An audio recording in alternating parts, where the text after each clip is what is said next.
Jacques Séguéla.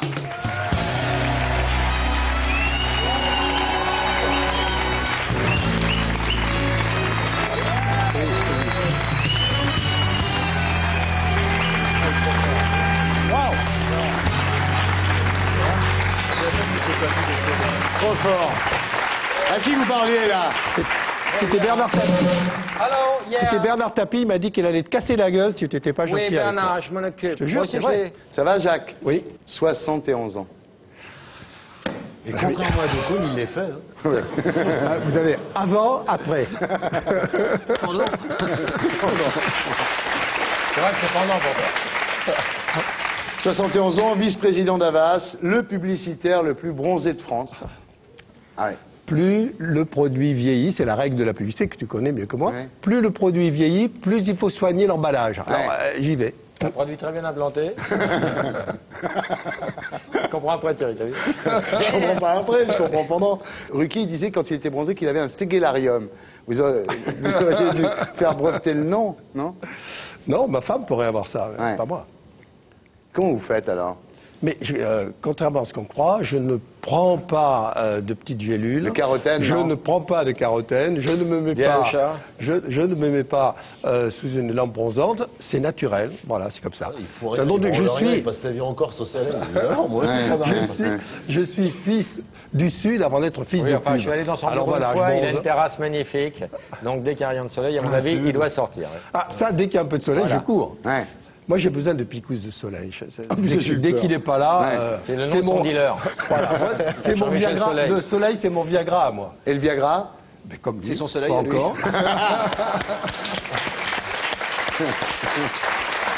Toujours pas? Toujours pas. Non, non. Allez, Jacques. Mais je te dis Non, toujours pas, arrêtez, paniquez pas, Jacques. les mecs. Mais enfin. Paniquez pas, Bon, je Decaune, te dis pas de Viagra, toujours je comprends, mais. J'appelle ma femme, elle vient. Elle est très belle, votre femme, Sophie, elle est très belle. Le meilleur Alors. des Viagra, c'est une jolie femme. Voilà, il n'y en a pas Non, d'autre. attends, il y a un Les moment, gens c'est qui vont s'ouvrir les veines chez eux. il y a un moment, c'est non, il y a un moment, c'est mécanique. C'est mécanique, ça viendra peut-être demain, ça va peut-être venir tout à l'heure. Jusqu'à présent, tout va bien.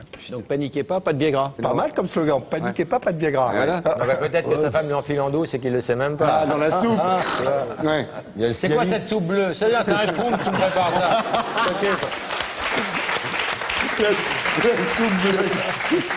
Il est au curaçao toute la journée. Mais qu'est-ce que Donc, c'est le publicitaire le plus bronzé de France n'a pas besoin de Viagra. Ah, oui, Vous êtes toujours un homme de gauche. oui. Alors? Pas besoin de Viagra non plus pour la gauche. Non, mais- si, ils en auraient besoin. Ouais. Moi, j'y crois, je continue à y croire. Ouais. Et les banlieues, vous êtes quand même derrière Sarkozy. À un moment donné, quand tout brûle, bah oui, il faut un peu de Sarkozy. Puis en parallèle, il faut quand même un jour qu'on aille leur tendre la main. Après tout, on est tous responsables de ce qui se passe.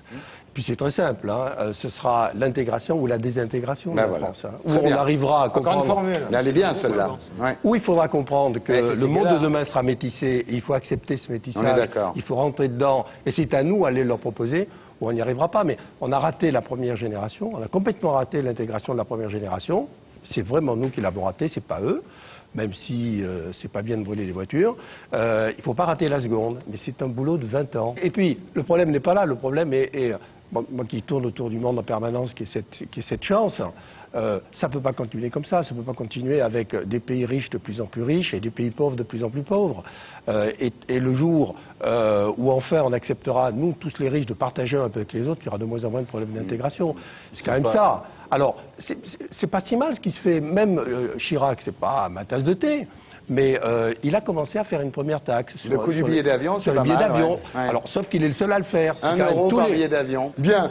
Alors, Jacques Séguéla, vous publiez chez Jean-Claude Gossevitch Tous égaux, EGO évidemment. Havas, moi et les autres, où vous racontez l'histoire de Havas à travers ses présidents successifs jusqu'aux dernières péripéties liées à l'arrivée de Vincent Bolloré. Voilà. Alors, au départ, Havas, c'est incroyable, c'était fondé par un mec qui s'appelle Havas, ça c'est sûr, mais c'est en 1835. Et le mec 70 ans. Le mec a deux idées, pas mal. La première, c'est de rassembler tous les jours les nouvelles du monde pour les vendre aux journaux, ce qui n'est pas idiot. Deuxième idée, le prix des annonces est indexé sur le nombre de lecteurs. Ah. Il a inventé l'audimat.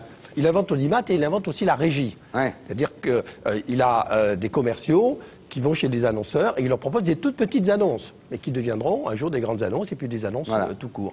Et son fils se disant, j'ai les créatifs d'un côté et les journalistes, j'ai les annonces de l'autre, se dit, mais pourquoi pas inventer une agence de pub? Et c'est Auguste Havas qui invente la première agence de pub du monde. La pub est une invention française. Et voilà, ça nous Et fait une voilà. belle jambe. Et voilà. Mais surtout, on a perdu 4 points. Pas mal.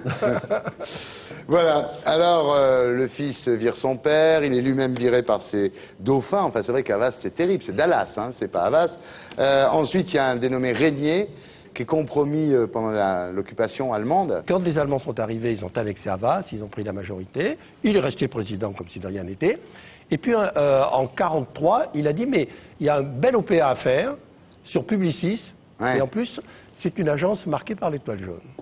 Alors, par bonheur, les Allemands n'ont pas donné suite, mais ça s'est su, et il a été viré de tout, dépossédé. Et c'est pour ça, d'ailleurs, que le patron de Publicis, Blondin Blanchet, en a toujours voulu à mort à Havas, et pour cause. Bien sûr. Alors après, il y a eu Jacques Douce en 1950. Alors lui, si vous dites c'était plus un fils de commerce qu'un fils de pub, enfin c'est un euphémisme, parce que c'était quand même Oui, l'époque, quand même, vous le dites, c'est un peu les magouilles, les financements électoraux, C'est les toutes dernières. les filiales familiales. C'est les toutes dernières. Ouais. Et puis après, il va y avoir Zorro qui va arriver et qui sera André Rousselet. Oui, attendez, avant Zorro, il y a un mec... Non, non, attendez. Le plus Non, grand non, président. vous allez un peu vite, parce qu'avant, il y a un mec qui s'appelle Georges Roquette, c'est Jean-Paul Ier, d'accord. qui s'est suicidé au bout de 40 jours. Pourquoi? Il a vu les comptes. On ne sait pas si c'est Ouais. une histoire d'argent, si c'est une histoire d'amour, Ouais. mais la mise en scène est tellement dramatique. Ouais. Il s'est assis dans un fauteuil, seul chez lui, il a pris un fusil de chasse qu'il a mis dans sa bouche et il a relié une ficelle à la poignée de la porte d'entrée et il a attendu que sa femme ouvre la porte pour partir en fumée. C'est une histoire C'est pas horrible. mal. C'est une sorte de Alors, loterie. Tu peux le mettre dans un film, ça, Antoine. C'est une loterie. C'est pas pour la famille. c'est- Imagine si c'est le gamin qui ouvre la porte et qui culpabilise toute sa vie parce qu'il a tué son père. Terrible. Alors André Rousselet, effectivement, ensuite, Alors, donc André Rousselet, bronzé c'est lui. lui aussi, comme vous. Qui nettoie les écuries d'Havas ou d'Augias, qui invente Canal+. Alors ce Rousselet, il est remplacé par Pierre Dozier. En fait, il est tué par Balladur, d'où le fameux article du Monde. Édouard m'a tué, évidemment.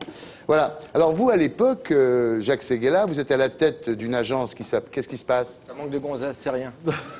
Ah, Continue, ça manque de gonzesse. mais oui, venez. C'est comme si de rien n'était. C'est une bonne idée. Donc à l'époque, Jacques, vous êtes à la tête d'une agence qui s'appelle RSCG, qui est une agence indépendante que vous avez créée avec Bernard Roux. Et pour vous, à l'époque, Havas, c'est le monstre à abattre, c'est votre ennemi. D'ailleurs, quand Havas et Hachette veulent s'emparer de TF1, au moment de la privatisation, vous créez un fonds du refus. Mais à ce moment-là, vous avez 1 milliard de francs de dette et vous êtes obligé de vendre votre agence, RSCG, à votre pire ennemi, Havas. Et vous dites, c'est le plus beau jour de ma vie, c'est quand même bizarre. Moi, j'ai fait Ouais. 10 ans de boxe taille. Ouais. Et la première chose qu'on vous apprend en boxe taille, chaque fois que vous prenez un coup, vous souriez. Paf, vous souriez. Et c'est ma méthode. Plus ça va mal, plus je dis que c'est le plus beau jour de ma vie. Bon, D'abord, enfin, quand parce même, que je crois non, que plus on Jacques, prend des vous baffes... racontez tout ce que vous voulez. Moi, Non, j'étais mais dans la pub à c'est- l'époque. c'est- Havas, vous le savez bien, C'est- c'était vos ennemis mortels. Et un jour, vous n'avez plus de blé, vous leur vendez la boîte et vous dites, c'est le plus beau jour de ma vie. Mais ça l'a été. Parce que grâce à cette absorption d'Havas, j'ai pu arriver à mon rêve, qui était de voir la publicité française rayonner dans le monde. Non, mais Voilà, c'est tout. soyez honnête, à 71 ans, on peut tout dire. Mais oui, C'était pas le plus beau jour de votre vie, Jacques. Mais je sentais que j'étais au bout du rouleau avec mon agence, que c'était une chance extraordinaire, qu'on allait pouvoir réaliser tous nos rêves. Et après tout, que ce soit sous la marque RSCG, sous la marque Havas, sous la marque Publicis, moi, Ok, peu c'est vrai, m'importe. c'est toujours Séguéla qui cause, oui. Non, mais mon patron, c'est la pub. Et d'ailleurs, tu as raison de dire, Il est fort, à mon le âge, on n'a plus besoin de Bah mentir. oui. Il n'y a que deux moments où on n'a pas besoin de mentir, quand on est riche, où on n'a rien à foutre, et quand Ouais. on est vieux, où on en a aussi rien à foutre. Ouais. Et quand on est Et riche, quand on est les deux, Il comprend même pas de Viagra, d'ailleurs, le mec, il est... Non, alors le même scénario d'avalage de couleuvre s'est quand même reproduit cet été. Quand Bolloré approche Havas, vous dites, cette déstabilisation est dévastatrice. Vous êtes à ce moment-là parfaitement solidaire avec le président de l'époque qui s'appelle Alain de Pouzillac, et vous dites, si Alain s'en va, je m'en vais aussi. Et vous êtes toujours là. Je n'ai pas dit ça. Vous êtes quand même J'ai le dit- roi de- Si, si, Non, vous non, avez dit j'ai pas ça. dit ça. J'ai dit, si Bolloré doit nous dépecer et nous vendre à un groupe étranger, à Martin Soral, qui est le grand groupe anglo-saxon. Je serai solidaire d'Alain, je m'en irai. Et j'étais à deux doigts de le faire, jusqu'au jour où j'ai compris... Ce jour, vous êtes resté? Non, pas du tout, je ne suis pas resté. Le jour où j'ai compris que Vincent Bolloré allait rester. Et à partir de là, mon rêve continue. Et moi, mon patron, c'est ni Pouzillac, ni Bolloré, ni Rousselet, ni Messier, Jésus. Mon patron, c'est la pub. Donc quand vous voyez arriver Bolloré, vous dites c'est terrible, mon ami Poupou, Pouzillac, mon ami Poupou. Et puis maintenant, c'est mon ami Bolo, mon ami Bolo. Non mais c'est pas grave, Jacques, qu'on soit opportuniste. C'est pareil. Le tout, c'est de le reconnaître. Je n'ai rien contre l'opportunisme. Ça fait avancer des choses. Mais c'est pas du tout ce qui s'est passé. Ouais. Bolloré, c'est Dr Jenkins et Mr Hyde. Ouais. Quand il rentre dans une affaire, une fois il rentre en constructeur, une fois on rentre en raideur pour faire un coup. Ouais. Bien. Quand il est rentré, on a tous été persuadés qu'il faisait un raid. Parce qu'il y a mis des manières de raideur, et donc on a tous été solidaires devant Alain. Et puis, il n'a cessé de dire qu'il était là pour durer. Il a déjà mis 1 milliard d'euros, 500 millions sur Havas, 500 millions sur Juste. Il est gentil, ce monsieur Bolloré. Il est très gentil, c'est pour ça qu'il faut l'aimer. Jacques, je crois que Aude a une question pour toi, c'est important. Aude? Oui. Ah, c'est chiant hein, quand ça arrive comme ça. Je sais, ça le fait tout le temps. Moi, j'aimerais bien avoir votre livre dédicacé après, s'il vous plaît. Il y a 2 semaines, tu aurais eu Robbie Williams. Ouais. Alors, donc, Tu l'auras. donc l'arrivée de Bolloré, c'est encore une fois le plus beau jour de votre vie, quoi. Oui. Ça fait plein de beaux jours. Mais quoi. si on veut durer dans Ouais. si on veut durer dans ce métier qui est difficile, Ouais. ben, il faut que chaque jour soit le plus beau jour de votre vie. Parce que moi j'ai compris ce qu'était la vieillesse. Ouais. Je vais te donner le truc. C'est un naufrage, disait De Gaulle. Oui, c'est pire que ça. La vieillesse commence lorsque les regrets l'emportent sur les rêves. Vous l'avez revu, Pouzillac? Je l'ai revu et il m'a dit, écoute, on a fait Jacques, tellement de non, choses. dites la vérité, là, parce que là, Je il va te nous dire... jure. J'ai revu Pouzillac qui m'a sauté au cou, qui m'a dit, t'avais raison, Bolloré est tellement Il est génial. administrateur, donc je le vois chaque fois qu'on a un conseil Ouais. d'administration. La première fois, il m'a pas serré la main. Ah. Et puis la seconde fois, il a relu d'ailleurs le livre, hein, avant que je le publie. La seconde fois, il m'a dit, écoute, on a vécu 13 ans formidables ensemble, on va pas se disputer pour... C'est les meilleurs ennemis Voilà. du monde. Voilà. Jacques Séguéla.